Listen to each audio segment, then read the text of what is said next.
Peter Pettigrew is remembered almost exclusively as a coward and a traitor, a man who betrayed his closest friends, sold out an innocent family, and aligned himself with Voldemort purely out of fear. And after Voldemort's first downfall, he faked his own death, framed a childhood friend for his crimes, and spent over a decade hiding in the shadows, rather than face the consequences of his choices.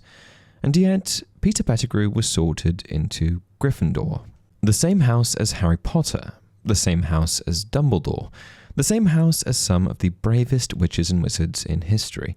And so, naturally, today we're going to take a deeper look at Pettigrew's character, as well as the actions of the Sorting Hat, in an effort to understand perhaps the greatest mis-sorting in history. Let's dive into it.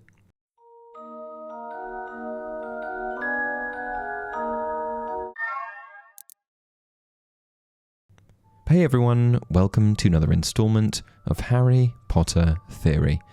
The Sorting Hat prides itself on never being wrong. Over 1,000 years of sorting and not a single mistake, at least according to the hat itself. And while I do genuinely agree that the Sorting Hat operates without error, there are a few examples that really stick out and have impacted my confidence in the Sorting Hat's abilities, with perhaps the best example of this being Peter Pettigrew. So, what happened? To begin to even remotely understand how Peter was sorted into the red and gold house, first we need to go back to the beginning. Peter Pettigrew was a British pureblood wizard born in either 1959 or 1960.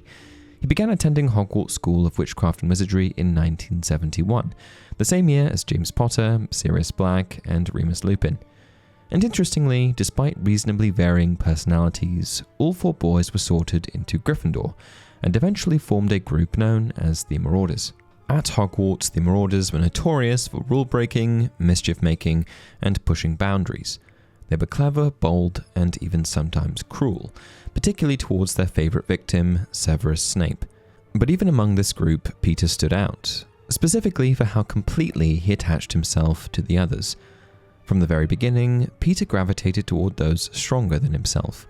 While James and Sirius were loud, brilliant, and effortlessly charismatic, and Remus quietly competent, Peter lingered at the edges, laughing a little too hard at their jokes, trailing a step behind, always desperate to belong.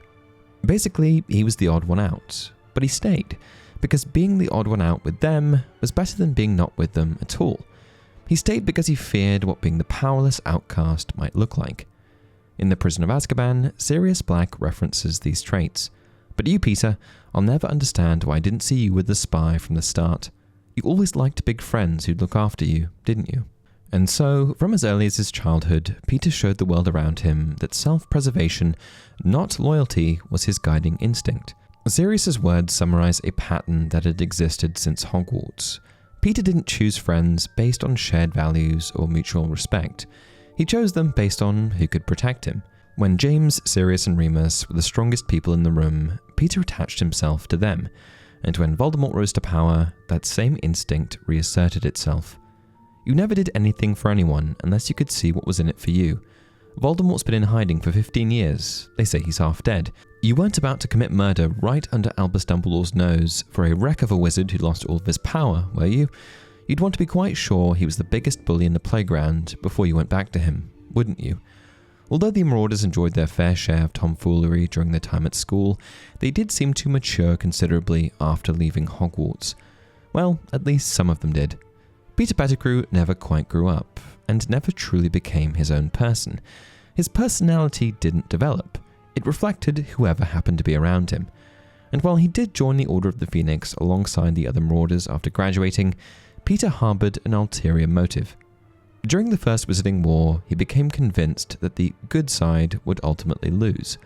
And so, lacking both confidence and conviction, he aligned himself with Lord Voldemort and began a string of betrayals against his closest friends in the process. Perhaps the greatest betrayal came when a prophecy forced James and Lily Potter into hiding, and the Fidelius charm was used to conceal their location. While Sirius was the obvious choice for Secret Keeper, he, at the last moment, suggested Peter instead, believing no one would ever suspect him. Peter then handed that secret directly to Voldemort, condemning James and Lily to death, sending Sirius to Azkaban for a crime he didn't commit, and leaving Remus to believe that one of his closest friends had betrayed him. All of that devastation from one choice made by one coward. But again, how could someone capable of such heinous behavior make it into Gryffindor? Peter's true colors were clear, and he only became worse as he got older. How could he have ended up in the house that represents bravery and courage when all that he seemingly represents is cowardice and disloyalty? If Peter didn't represent Gryffindor as a young boy, but grew into it like Neville Longbottom, then I'd understand. But he didn't. He never changed. He remained as power-hungry as ever. The Sorting Hat, as we know, doesn't just sit there guessing. It uses legitimacy to analyze a student's mind, taking a look at their fears, desires, and the qualities they embody most. From there, it decides which of the 4 houses will shape them, challenge them, and ideally bring out their best. Very occasionally, though, the decision isn't straightforward. Once in a blue moon, a hat stall occurs, a rare occasion when the hat takes more than 5 minutes to choose. And interestingly, Peter Pettigrew was one of them. When Peter first sat beneath the Sorting Hat, it didn't immediately cry Gryffindor. Instead, it deliberated for over 5 minutes, torn between Gryffindor and Slytherin, before finally placing him in the red and gold house. And that detail tells us something crucial about Pettigrew. From the very beginning, he was never a simple case. On the one hand, he had qualities that could have steered him towards Slytherin. Peter was drawn to power, deeply afraid of being on the losing side, and willing to compromise his morals if it meant securing his own safety. He wasn't ambitious in the sense of wanting to rule, but he absolutely wanted to stand beside whoever did. And on the other hand, the Hat would have seen something else as well. A boy who admired Gryffindor traits. Someone who desperately wanted to be seen as brave, to belong to the House of Heroes, and to sit beside the loudest, boldest students in the room. And this is where the Sorting Hat selection process becomes even more nuanced. It doesn't only sort based on what you are, it also considers what you value, and in some cases, even what you ask for. Just as Harry was able to reject Slytherin, it's entirely possible that Peter, consciously or not, leaned toward Gryffindor. And although Peter may have been torn between fear and admiration for courage, the Hat chose the path that would challenge him most. And in a way, I think that decision might have been the Hat trying to avoid a kind of self-fulfilling prophecy. I think that if Peter had been placed in Slytherin, surrounded from day one by students who prized cunning, self-preservation, and alignment with power, it's easy to imagine his worst instincts being reinforced. A boy who was already terrified of being weak, already prone to clinging to the strongest person in the room, might have sunk even further into manipulation and cowardice if those traits were quietly rewarded instead of challenged. And in Slytherin, Peter's fear-driven loyalty to power could have been seen as practicality. And while Gryffindor may not have perfectly fit the bill, it at least offered him a different path. By placing him among people who genuinely valued courage and self-sacrifice, the Sorting Hat gave Peter the possibility, however slim, of growing into those ideals rather than running from them. Gryffindor didn't guarantee that he would become brave, but it was the one house where his character would be constantly tested against the very qualities he claimed to admire. But unfortunately, as we know, Peter failed that test. When the war came and the stakes became real, it was ultimately Peter's fear of pain and death that outweighed any lingering desire to be brave. And surrounded by people who were willing to die for what they believed in, Peter ultimately chose the one thing Gryffindor stands against. He saved himself at the expense of everyone else. But one convenient thing to forget is that while Peter was ultimately a bad person, he wasn't completely incapable of showing courage at all. For example, as a young man, Peter Pettigrew joined his fellow marauders in becoming an animagus in an effort to support Remus during his werewolf transformations, allowing them to sneak out of the castle, accompany him to the Shrieking Shack, and make his monthly ordeal a little less lonely and a lot less terrifying.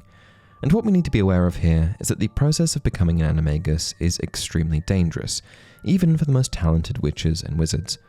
And later, as an adult, he spent over a year acting as a spy within the Order of the Phoenix. And while yes, he may have been a spy for the wrong side, the fact remains that living a double life under constant threat of discovery would have required a very real degree of nerve. It was a morally bankrupt kind of courage, but it was courage nonetheless. Peter didn't lack bravery entirely.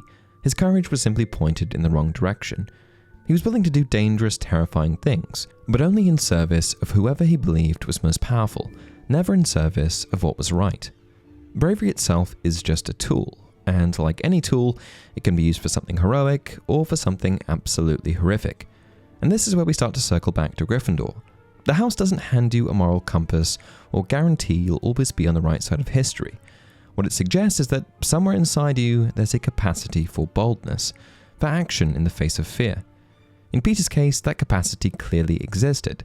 He was willing to risk his life, his body, and his sanity, but never for the right reasons. His bravery was detached from conviction, directed not by what was right, but by whoever seemed strongest.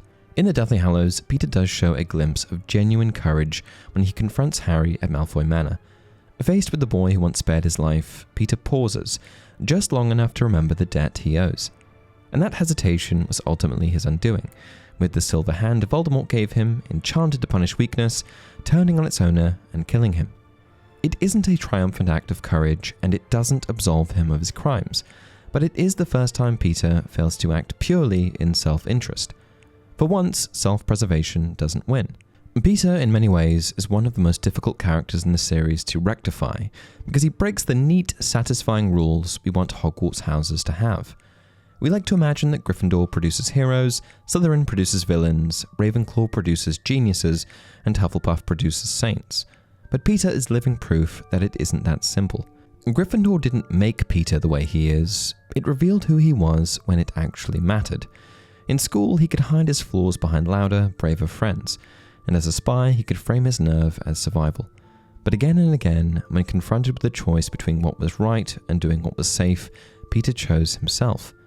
And that's the real key to understanding his place in Gryffindor. The house gave him the opportunity to live up to the values he claimed to admire.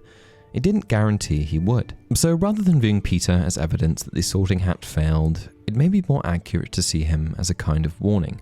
A reminder that wearing red and gold doesn't make you a hero, just as wearing green and silver doesn't make you a monster. What really defines a witch or wizard in the end isn't the house they're sorted into, it's what they choose to do with the traits that got them there. And in Peter's case, faced with chance after chance to be more than a coward, he chose the easiest path every single time. Gryffindor didn't fail Peter Pettigrew. Peter Pettigrew failed Gryffindor. And that's it for this video. If you enjoyed the content, please like the video and subscribe to the channel. Until next time, remember, it does not do to dwell on dreams and forget to live